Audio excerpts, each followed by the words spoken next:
नमस्कार शेतकरी बंधूंनो. शेतकरी बंधूंनो, आपण बघतोय की सध्या सेंद्रिय शेती करण्याकडे शेतकऱ्यांचा बऱ्यापैकी कल वाढलेला आहे. तर या शेतीमध्ये नेमक्या काय गोष्टी आपण केल्या पाहिजेत, तर आज आपण एका वेगळ्या विषयाची माहिती करून घेणार आहोत, ती म्हणजे जैविक निविष्ठा संसाधन निर्मिती. आता हा विषय नेमका काय आहे, काय यामध्ये केलं जातं, तर याविषयी आपल्याला माहिती देण्यासाठी आपल्या स्टुडिओमध्ये डॉक्टर प्रशांत बोडके सर आलेले आहेत, जे शिक्षण संचालक आहेत. आपल्या डॉक्टर बाळासाहेब सावंत कोकण कृषी विद्यापीठामध्ये ते प्रकल्प प्रमुख आहेत सेंद्रिय शेती संशोधन प्रकल्पाचे. तर त्यांच्याकडून याविषयी आपण विस्तृत माहिती घेणार आहोत. नमस्कार सर. नमस्कार सर, सेंद्रिय शेती जी आहे ती नेमकी कशी करावी आणि आजची जी तिची स्थिती आहे ती नेमकी काय आहे?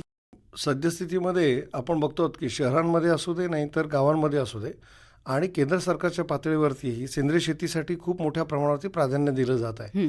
एकंदरीत बघितलं तर गेल्या 2 वर्षापूर्वी बजेटमध्ये सुद्धा सेंद्रिय शेतीसाठी एक विशेष असं प्राधान्य देण्यात आलं होतं. आणि त्याकरता त्या 3 वर्षापासून सातत्याने आपण सेंद्रिय शेतीवरती भर देऊन देशातला जो काही आपण रासायनिक खतांवरचा, रासायनिक औषधांवरचा जो भार उचलावा लागतो त्याच्यासाठी खूप मोठ्या प्रमाणात सबसिडी आपल्याला द्यावी लागते, कारण परदेशात आयात करावं लागतं. हे बाजूला करणे, शिवाय आपल्या लोकांना अतिशय चांगल्या प्रकारचं, कुठल्याही प्रकारचं अंश नसलेलं असं अन्न किंवा चांगल्या प्रतीचं अन्न आणि ज्याप्रमाणे लोकांना कुठले आजार होणार नाहीत अशा प्रतीचं अन्न देण्याकरता सेंद्रिय शेतीची आपण फार मोठ्या प्रमाणावरती सुरुवात केली आहे किंवा आपण करत आहोत. त्याच्या प्रमाणात वाढ केली आहे आणि त्याच्याकरता सुद्धा केंद्र शासनाने आणि माननीय आपले पंतप्रधान नरेंद्र मोदीजी यांनी खूप मोठ्या प्रमाणावरती याच्यावरती खूप मोठा भर देण्यात आलेला आहे. आता सेंद्रिय शेतीमध्ये पीक संरक्षण जे आहे ते कशा पद्धतीने नेमकं केलं जातं? हो, आपल्या भारतामध्ये जे काही लागवडी खर्च क्षेत्र आहे त्याच्यापैकी फक्त 2% क्षेत्र हे सेंद्रिय शेतीखाली आज सरळ आलेलं आहे. परंतु ह्या क्षेत्राचं 4% पर्यंत वाढवण्याकरता जो भर द्यायचा आहे, तर त्याच्याकरता ही सगळी आपण म्हणतो की नवीन नवीन संसाधनं किंवा नवीन नवीन आपण काय शेतकऱ्यांना देता येईल त्याच्याकरता प्रयत्न केला आहे. वास्तविक सेंद्रिय शेती बघितली तर ती आपण बघितली तर आपण 10,000 वर्षापासून भारतामध्ये सेंद्रिय शेती केली जाते. परंतु कालांतराने काही आलेली जी आपण म्हणतो की परिस्थिती आहे त्याच्यामध्ये आपण ते मागे पडलं आणि रासायनिककडे आपल्याला वाढलेल्या लोकसंख्येला पुरवण्याकरता आपण अन्नासाठी पुढे आलो. आजच्या परिस्थितीमध्ये जर आपल्या ह्या लोकांचं बघितलं तर जे क्षेत्र आहे, जे आपण प्रत्येकाचं असलेलं भूधारण क्षेत्र बघितलं तर जवळजवळ 1 ते 2 एकर क्षेत्र असलेले हे जवळजवळ 90% शेतकरी आहेत. आणि अशा लोकांना जर उद्या सेंद्रिय शेती करायला म्हटलं तर तातडीनं त्यात काय होतं की ज्या वर्षी आपण करत नाही, कारण गेल्या 30 वर्षापासून केलेलं नाही आपण, तर एकदम त्याच्यामध्ये सेंद्रिय शेतीकडे गेलो तर कदाचित त्याच्यामध्ये उत्पन्नात घट येते आणि त्यावेळेला शेतकऱ्याला खूप मोठ्या प्रमाणात नुकसान होतं. ते टाळणं फार गरजेचं आहे. आणि ह्या दोन्ही गोष्टी साधायच्या असतील तर आपल्याला त्याला रसायनामध्ये जसे पर्याय आहेत की एवढ्या प्रकारची रासायनिक औषधं, एवढ्या प्रकारची रासायनिक खतं उपलब्ध आहे, तशा पद्धतीचे पर्याय त्या शेतकऱ्याला देणं आवश्यक आहे. आणि त्याच्याकरता आपण हे जे आहे जैविक निविष्ठा संसाधन निर्मिती किंवा आपण त्याला बायोन्यूट्रिशनल युनिट हे त्याच्यामध्ये आपण तयार केलेलं आहे की जे आपण पर्याय म्हणून शेतकऱ्यांना खूप मोठ्या प्रमाणात देऊ शकतो. आताच सर तुम्ही बायोन्यूट्रिशियल युनिट म्हणालात, तर हे युनिट म्हणजे नेमकं काय आणि यामध्ये वनस्पती अर्क निश्चिती काय आहे? बायोन्यूट्रिशनल युनिट फार महत्त्वाचं याच्यामध्ये आहे, कारण हे सर्वसाधारणपणे कुठल्याही याच्यामध्ये असा उल्लेख नाही आहे. परंतु बऱ्याच वेळा आपण बघतो की जेव्हा पिकाला अन्न द्रव्य द्यायची वेळ येते सेंद्रिय खतातनं, त्यावेळेला आपल्या डोक्यासमोर फक्त शेणखत येतं, नंतर येतं गांडूळ खत आणि ती मोठ्या प्रमाणात आपण तयार करतो. म्हणजे शेतकऱ्यांनी खूप मोठ्या प्रमाणात आत्मसात केली आणि खूप चांगल्या प्रकारे ती चालू आहे. परंतु याच्या पलीकडे जाऊन जेव्हा त्याला असतं की ज्याला बायोस्टिम्युलंट म्हणतो किंवा आपण ज्याला इमिजिएट इफेक्ट करणारी जी काही लागणारी जैविक अन्नद्रव्य आहेत ती त्याला कुठली द्यावीत किंवा त्याचं कीड रोग त्याला नियंत्रण करायचं काय करावं, ह्याच्याकरता त्यांच्याकडे फार कमी पर्याय. पूर्वी दशपर्णी अर्क होता, आम्ही दशपर्णी अर्काचा पण अनालिसिस केला. खरंच दशपर्णी अर्काची 10 पानं आवश्यक आहेत का ह्याचाही अभ्यास झाला. त्यातनं काही मोजकीच पानं जरी वापरली तरी तेवढाच इफेक्ट येतो, ही आपण त्यातनं सिद्ध केलंय. परंतु जैविक निविष्ठा निर्मिती केंद्र जे आहे, म्हणजे आपण जे संसाधन निर्मिती आहे त्याच्यामध्ये 15 ड्रमची एक थेरपी आहे. म्हणजे 15 ड्रमचा त्याच्यामध्ये वापर केलेला आहे. त्याच्यापैकी पहिले 5 ड्रम आहेत ते आपण त्याला म्हणतो की पीक पोषण करण्याकरता वापरले जातात, म्हणजे त्याला न्यूट्रिशन साठी वापरले जातात. दुसरे पीक संरक्षण आहे आणि तिसरे आपण त्याला म्हणतो की बायोस्टिम्युलंट्स किंवा वेगवेगळ्या प्रकारचे आपण ब्रीविंग केलेलं असं की ती करून सुद्धा आपण दोन्ही गोष्टी साध्य केल्या जातात. अशा प्रकारचे हे 15 ड्रम आहेत. ह्या 15 ड्रम मध्ये पुन्हा 10 ड्रम हे एरोबिक हवा सहित आहेत आणि 5 ड्रम हे हवा विरहित आहेत. त्यातही फरक आहे. केलेला आहे तो मुद्दा, त्याची कारण प्रक्रिया तशी केली जाते. बरोबर. आताच तुम्ही पीक संरक्षणाविषयी म्हणालात, तर वनस्पतींचं पीक संरक्षण नेमकं कसं करावं? हां, आता ह्याच्यामध्ये मगाशी म्हटल्याप्रमाणे जे 15 ड्रमची थेरपी आहे, त्याच्यामध्ये जे 10 ड्रम्स आहेत, त्याला हवासहित येणं याचा अर्थ की त्याच्यामध्ये टाकलेले जे काही जीवाणू असतील किंवा इतर काही पदार्थ आहे किंवा जैविक अर्क आहे, वनस्पती अर्क आहे, त्याला सतत ढवळण्याची, त्याला हवेची गरज असते, बरोबर. ऑक्सिजनची. हां. परंतु आम्ही त्या ड्रममध्ये असं केलेलं आहे की 10 ड्रमला आम्ही पाईपलाईनची व्यवस्था केलेली आहे. आतमध्ये त्याला वेगळ्या परफोरेटेड पाईप टाकलाय त्या ड्रममध्ये आणि त्याला एक पंप दिलेला आहे की जेणेकरून शेतकऱ्याला त्याच्याकरता खास थांबायला नको, वेळ नको लावायला. तर बरोबर. त्यांनी ते पंप केला की तो ऑक्सिजन त्याला सतत मिळत असतो. 2 तास झाल्यानंतर परत 2 तासांनी त्याच्या आवश्यकतेनुसार अतिशय कमी अर्धा HP पंप आहे तो, त्याच्यावरती तो चालतो. आणि 5 जे ड्रम आहेत हवा विरहित आहेत, म्हणजे त्याला हवेची गरज नाही, त्याला आपण पूर्णपणे पॅकिंग करून त्याच्यामध्ये असलेले वेगवेगळ्या प्रकारचे द्रावणं त्याच्यामध्ये तयार केलेली आहेत. म्हणून त्याला एरोबिक म्हटलं जातं आणि अनएरोबिक. कारण एरोबिक म्हणून जे हवा सहित आहे त्याच्यातनं निर्माण झालेले जे काही जैविक आहे पदार्थ, तो जेव्हा जमिनीत टाकतो त्यावेळेला तो जास्तीत जास्त कार्बन फिक्स करतो, जो शेतीसाठी आवश्यक आहे. म्हणजे आपण कार्बन जास्त व्हायला हवा, ऑर्गॅनिक कार्बन, तो वाढण्याचं प्रमाण त्याच्यामध्ये वाढतं. म्हणून एरोबिक आहे. आणि हे 5 जे आहेत अनएरोबिक, याच्यातनं पीक संरक्षण केलं जातं, म्हणजे कीड आणि रोग याच्यामध्ये. हे कशा पद्धतीने केलं जातं? हां, आता ह्याच्यामध्ये पहिले जे आहेत पीक पोषण जे म्हटलं होतं, त्याच्यामध्ये जे पहिले 5 ड्रम आहेत, आपण म्हणतो की त्याला एरोबिकमध्ये म्हटलं जातं, ते म्हणजे वेस्ट डिकम्पोजर. वेस्ट डिकम्पोजर म्हणजे आपल्याकडे कुठली वस्तू जमिनीत असते ती कुजते, नैसर्गिक बघतो आपण, ते काडी जरी टाकली, परंतु ह्याला लवकर जर केलं तर कदाचित त्याची आपण म्हणतो की अन्नद्रव्य उपलब्धता होते. कारण नुसतंच आपण भाताचा पेंडा टाकला आणि तो पिकाला लागू होत नाही, तो कुजतो आणि कुजवणारे जीवाणू असतात आणि मग तो लागू पडतो आणि त्याचं विघटन होऊन ते अन्नद्रव्यात होतं. याकरता आवश्यक आहे की आपल्या तशा प्रकारचे जीवाणू तयार असायला हवे. म्हणून आमच्याकडे इफेक्टिव्ह मायक्रोऑर्गॅनिझमचं आहे, त्याचं आम्ही 1 आहे नंबरचं, त्याच्यात 2 मध्ये कन्वर्ट करतो आणि ते 2 झालेलं आपण पहिलं वापरतो. पहिला ड्रम आहे तो वेस्ट डिकम्पोजर, म्हणजे तुमचं जे काही वेस्ट आहे शेतावरचं काढे ते कुजवणारं. दुसरा आहे जीवाणू स्लरी, त्याच्यामध्ये आपण ट्रायकोडर्मा असेल, मायकोरायझा असेल, ह्या प्रकारचे विशेष जीवाणू आहेत की किंवा आपण म्हणतो त्याला बुरशी आहे की ज्या पिकाला आवश्यक असतात रोग वगैरे कीड मारण्याकरता, तर त्या सुद्धा त्याच्यामध्ये. आता हीच पहिलं केलं आपण, साधारण वेस्ट डिकम्पोजर घेतलं तर त्याच्यामध्ये त्या वेस्ट डिकम्पोजर 5 ग्रॅम, 10 किलो गुळ, 200 लिटर पाण्यात हे 48 तास ठेवलं की ते वेस्ट डिकम्पोजर तयार होतं. ते 200 लिटर तुम्हाला वारंवार तयार करता येतं. जीवाणू स्लरीचा विचार केला तर त्याच्यामध्ये ट्रायकोफ्रेश, फॉस्फोफ्रेश आणि मायक्रोरायझा नावाचे जीवाणू जे आम्ही तयार करतो, ते तुम्ही ते घेऊन गेला तर त्याच्यामध्ये सुद्धा तुम्हाला साधारणपणे 2 किलो गुळ, 10 लिटर ताक आणि 200 लिटर पाण्यामध्ये ठेवलं तर 48 तासात तुमचा तो ड्रम तयार होतो. आणि तसंच तिसरी गोष्ट ही फार कोकणासाठी आवश्यक आहे, फिश हायड्रोलाइट. म्हणजे आपल्याकडे समुद्रकिनारा आहे आणि त्या समुद्रकिनाऱ्यावरती मासे आपण म्हणतो की वेस्ट गेलेले मासे किंवा मच्छी मार्केटमधले मासे असतात. साधारणपणे एक प्रकारे तिकडे दुर्गंधी होते, त्याच्याने काय करायचं हा एक मोठा प्रश्न आहे. त्यामुळे बऱ्याच जणांचं, मग त्याचं आम्ही काय करतो, ते मासे कलेक्ट करून तिकडनं किंवा वेस्ट डिकम्पोजर ते आणून त्याच्यामध्ये आपण परत त्या याच्या टाकाऊ मासे, म्हणजे 50 ते 60 किलो मासे, 25 लिटर आमचं ते ईएमचं द्रावण, 5 किलो गुळ, हे 200 लिटर पाण्यात 48 तास ठेवलं तर सगळे मासे हे द्रवरूप, म्हणजे त्याची काही राहत नाही, लिक्विड होतं.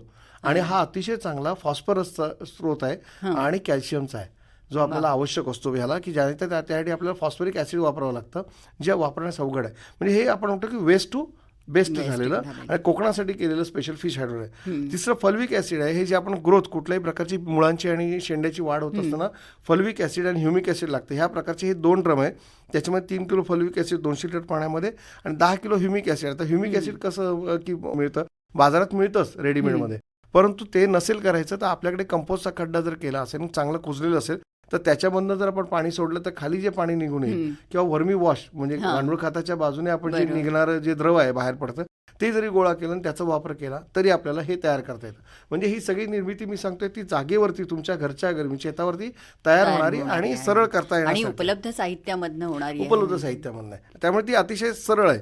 आणि मगाशी तुम्ही जे म्हणालात अनएरोबिक ड्रम, म्हणजे हवा विरहित म्हणतो आपण, त्या ड्रममध्ये सगळ्यात पहिलं EM2चं जे म्हणतो आपण, एक EM म्हणजे इफेक्टिव्ह मायक्रोऑर्गॅनिझम म्हणतात त्याला, कार्यक्षम जीवाणू. ते कार्यक्षम जीवाणू एक, त्याच्यामध्ये पुन्हा आपल्याला ते कल्चरमध्ये 2 किलो गुळ 50 लिटर पाण्यामध्ये टाकून आणि त्याचं मोठं द्रावण करायचं, ते 200 लिटर करायचं, त्याला आम्ही सूक्ष्मजीव म्हणतो. आता हे मगाशी म्हटलेली जी द्रावण आहे ही साधारणपणे वेगवेगळ्या कीड आणि रोगांवरती कार्यक्षम असतात.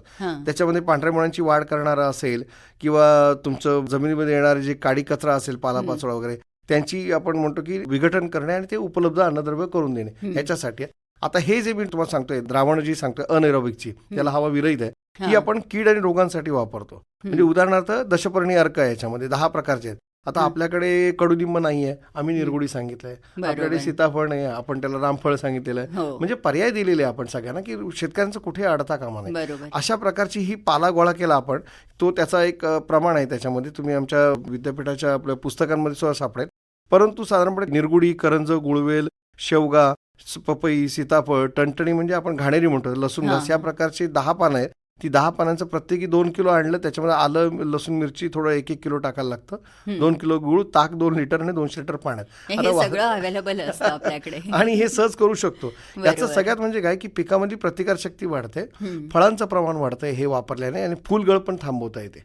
अशी ही सगळ्यात, आणि रस शोषणाऱ्या कीटकांच्या नियंत्रणासाठी याचा वापर होतो.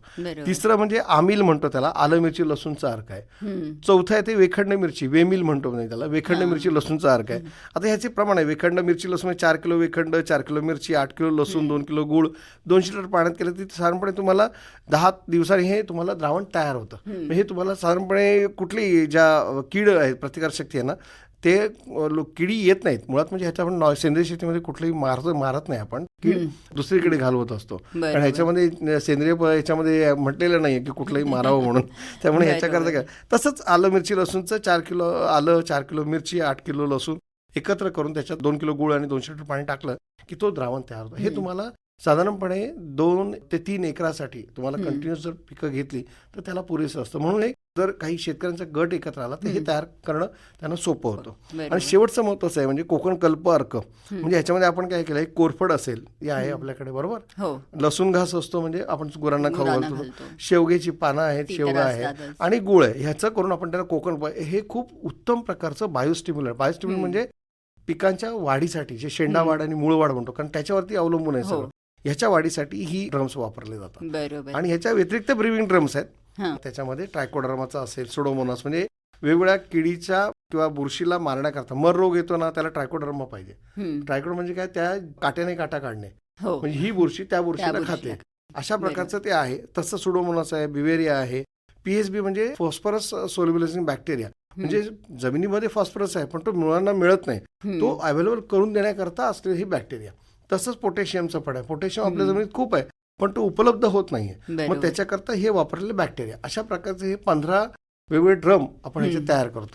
आता तुम्ही या ड्रम विषयी सांगितलं, आणि हे सांगताना सातत्याने तुम्ही त्या द्रावणामध्ये गुळाचा वापर करायचा असं म्हटलं, तर हा गुळाचाच वापर का? हा गुळाचा एवढा करता की गुळ कुठल्याही प्रकारे ह्याच्यामध्ये असणारे ज्या बॅक्टेरिया डिकम्पोज करणाऱ्या, या बॅक्टेरियाजना लागणारं त्याचं जे अन्नद्रव्य आहे, त्याचे स्वतःचे लागणारे न्यूट्रिशन आहे, हे त्याच्यामध्ये त्याला मिळणारा जो दुसरा घटक असेल, आणि किंवा आपण कुजवण्याची प्रक्रिया एनहान्स करण्यासाठी त्या गुळाचा वापर केला जातो. म्हणजे हे करण्यामागचं कारण असं आहे की ती प्रक्रिया पण फास्ट झाली पाहिजे आणि त्या बॅक्टेरियाला लागणारा अन्नद्रव्य पुरवण्यासाठी त्यांनी वापरला पाहिजे. अन्यथा काय करतात, त्या बॅक्टेरिया मूळ द्रावणातील अन्नद्रव्य वापरून घेतात आणि मग तुमची प्रक्रिया ही स्लो होते.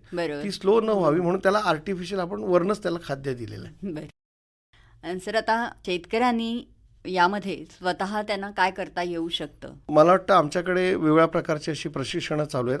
त्यांनी आमच्याकडे ह्या सेंद्रिय शेती प्रकल्पाला जर भेट दिली आणि तिकडनं जर नोंदवलं नाव, तर त्यांचंही नाव याच्यामध्ये घेऊन त्यांना 2 दिवस हे पूर्णपणे तयार करण्याची प्रक्रिया आणि सगळं कसं वापरायचं याचंही त्यांना मार्गदर्शन केलं जाईल. या व्यतिरिक्त जर तुम्हाला पाहिजे तसं शक्य नसेल तर आमचा माणूस तिकडे येऊन तुम्हाला, तुमचा गट असेल एखादा, तिथे हे ड्रम एस्टॅब्लिश करण्याकरता तुम्हाला मदत केली जाईल. या साधारणपणे जर वैयक्तिक पातळीवर गेलं तर ह्या साधारणपणे 20-25 हजारामध्ये हे सगळं पूर्ण होतं, पण एक गावाचं काम होतं आहे, पूर्ण त्या गावाला पुरेल. म्हणजे जवळ 30 ते 50 शेतकऱ्यांना हे तुम्ही त्यांच्या आवश्यकतेनुसार देऊ शकता.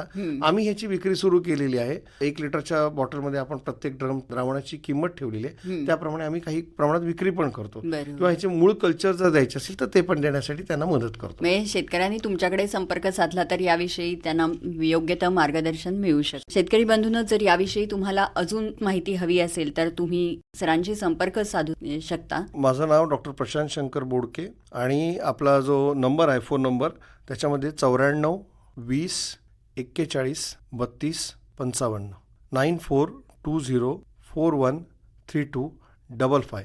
या व्यतिरिक्त आमचे दुसरे सहप्रकल्प प्रमुख आहेत डॉक्टर राजे महाडिक. त्यांचा नंबर आहे 90 11 56 67 67 90 11 56 67 67. धन्यवाद.